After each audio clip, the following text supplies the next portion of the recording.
So we are a year and some change after the dropping of the song Like That, which was the prelude to the biggest battle in hip hop history between Kendrick Lamar and Drake.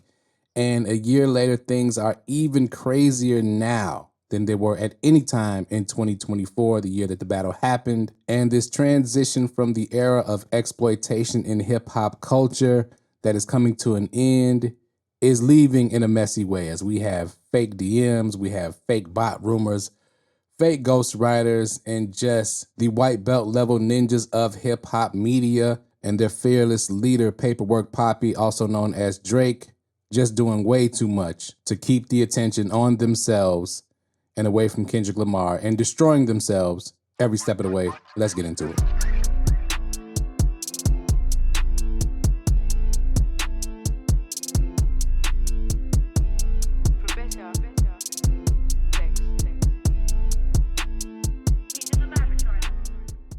Right into it. The famous quote comes to mind: believe nothing you hear and only half of what you see, especially when it comes to entertainment and social media these days. Where do I begin? There's so much nonsense going on around Aubrey Graham, aka Paperwork Poppy, and his legion of lames. Before we really get started, hit that like button for me if you haven't hit that like button yet, and hit that subscribe button if you're not subscribed.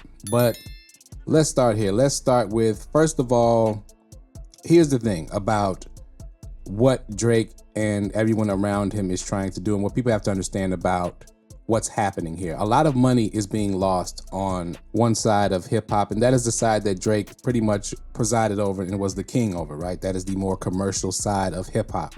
When you look at some of the things that are being announced this year early on, you see that a lot of the people who tried to back Drake during the battle had business dealings with Drake coming up in the future. That goes for 50 Cent, that goes for Jermaine Dupri, et cetera, Kanye West, the list goes on, right? Also, when you get to the podcasters, right? A podcast interview with Drake, just see, what's that, the little girl's name, Bobby Altoff, as an example. That used to be the golden ticket for a lot more engagement for a podcast. So that's why you have all these people struggling with this transition, because Kendrick Lamar is more than likely not going to ever be on a knuckleheaded podcast. So far, that just not has been how he's done media, so to speak, right? So all of these attention games that side of hip hop is playing, people have to understand exactly what's going on here. Okay, there will be no more Drake ghostwriting reference leaks that nobody knows about. Okay, the Lil Yachty leak with Jumbotron and the Vori Mob Ties record, that is not ghostwriting. They were writers on the record, okay? Again, I covered this when I covered the ghostwriting videos. You can see them on the channel. I'll put the links at the end of this video. When ghostwriting happens, when ghost producing happens, 9 times out of 10, you sign an NDA agreement, okay? And you will not be telling. And if you decide to tell, there's ways that that's handled, all right? And we're not gonna get into how it's handled, but just use your imagination. Think mob ties and think of the people who could lose money by Drake being exposed in that manner. And those people are not friendly people. All you have to do is look at what happened when Meek Mill exposed Quentin Miller. Quentin Miller doesn't really have a career. Meek Mill fell all the way off, doesn't really have a career. And Drake continued to prosper. So please believe that all loose ends were tied up after that situation happened. So there won't be any more leaked reference tracks of Drake writing, right? Or not writing, I should say. But now, do I think that Drake needed ghostwriters for the timestamps and the rapping and things like that? There's really no way to tell. Does he have to use ghostwriters? No, you can just steal bars, as Daylight alluded to in an interview he did. That Drake sometimes, you hear your bars and battle rappers hear their bars in mainstream rappers' raps and vice versa. It happens both ways. This is what happens with writers. But do I think Drake has help with writing? You have to think so because of the Quentin Miller situation, right? Do I think somebody wrote all the timestamps and just handed it to him? No, it's too much from his perspective.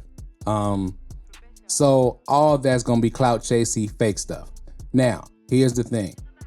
Don't be fooled by the fact that Drake and his team might be doing this themselves, because everything that is leaked about Drake currently is stuff that's already been established and is not really gonna hurt his reputation.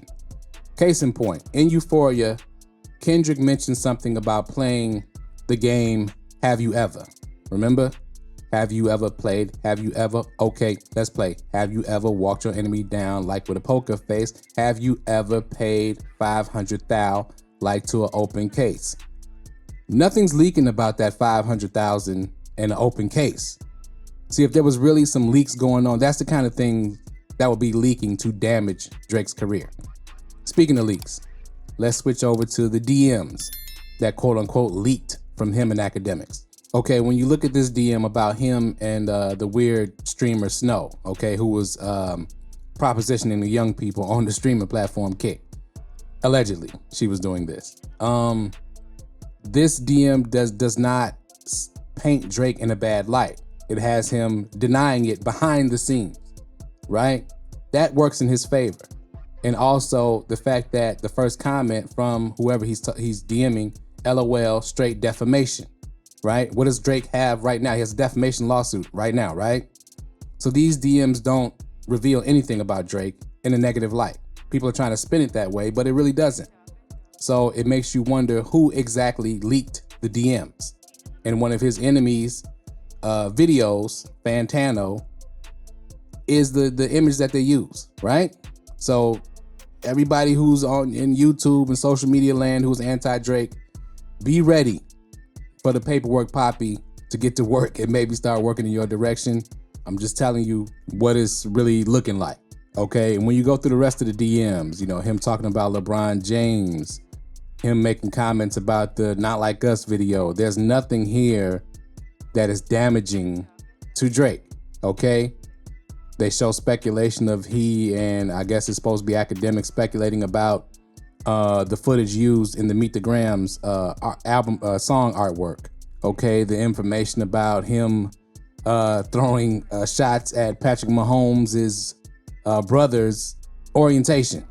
And if you know anything about Patrick Mahomes' brother, he's had some weird cases of his own and some troubles on his own. So that Drake insulting him is not really going to be a black mark on Drake's reputation whatsoever.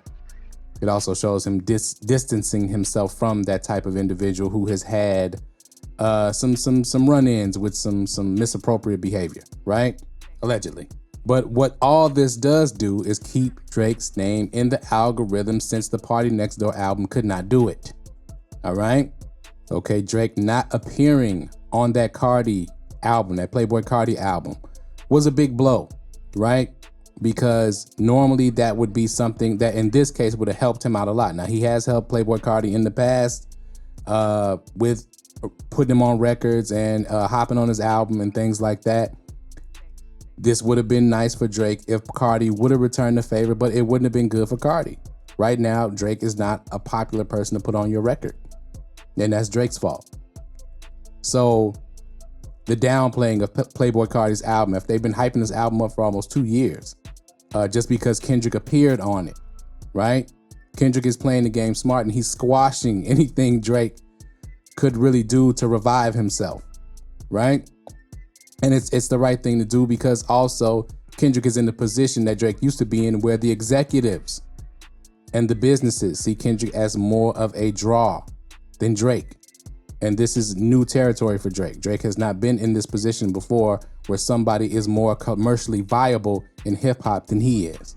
And Kendrick's silence throughout this whole process is really killing Team OVO and everybody who's trying to start up some kind of beef and continue the battle or get around to, or whatever they're trying to do.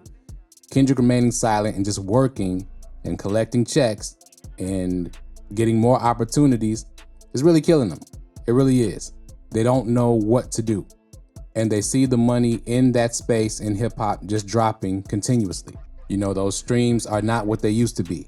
That's why the fake bot rumors about Kendrick and SZA using bots for the #1 song in the country come out. That it just doesn't make any sense, right? Luther is a perfect pop record. It just is. It's a pop R&B record. It features a pop R&B artist in SZA. It features the hottest rapper darn near in history of hip hop. Pretty much, Kendrick is right now the hottest rapper in the history of hip hop music. Why would that not be a hit record? It has a Luther Vandross sample. We don't hear those very often. So again, all of these are tactics. And giving it your energy is not something you really want to do. If you're a Kendrick fan, if you're a hip hop fan, these tactics are going to continue. Every time something happens with Kendrick, and the Olympics was the thing this time, that the Olympics, the committee said that they want to have Kendrick involved in some way. The Olympics are going to be in Los Angeles. There's no way the hottest artist of this current time in music, who is from Los Angeles, is not going to be involved. It just all makes sense. So that squashes Drake in the World Cup performance, if he ever gets there. That hasn't happened yet. They had some conversations. If you pay attention to the interview that they did about Drake performing at the World Cup with the guy who's the president of the World Cup Federation, Association, whatever they're called, he said that they had some conversations. He even said that Drake is definitely performing. Again, if the numbers continue to drop, it's going to be somebody else. It's going to be Bad Bunny or somebody like that. So OVO Nation, I understand what y'all are going through. Really, again, put the phone down. Or just go to Spotify and keep streaming Drake's records. But the spinning of the narrative, it's not going to work. I understand the anniversary is coming up. Celebrate the anniversary. Well, it's going to be hard to celebrate the anniversary of Push Ups and the records that Drake dropped, because Euphoria and the anniversary of Not Like Us and that comes after. So just go into hiding. Go on a vacation.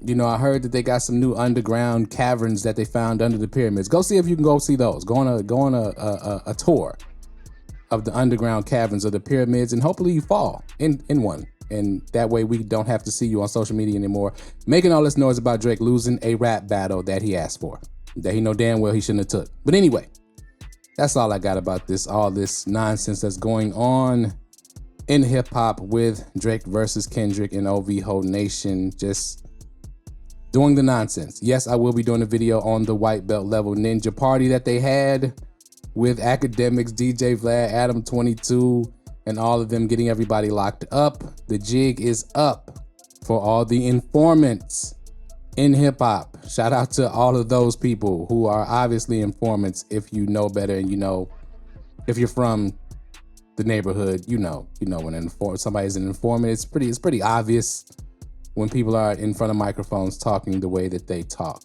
Anyway, let me know what y'all think in the comments below about all this nonsense. Hit that like button if you haven't hit that like button yet. Hit that subscribe button if you're not subscribed. Share this video. Tell a friend and tell a friend. Thank y'all for watching as always, and we out.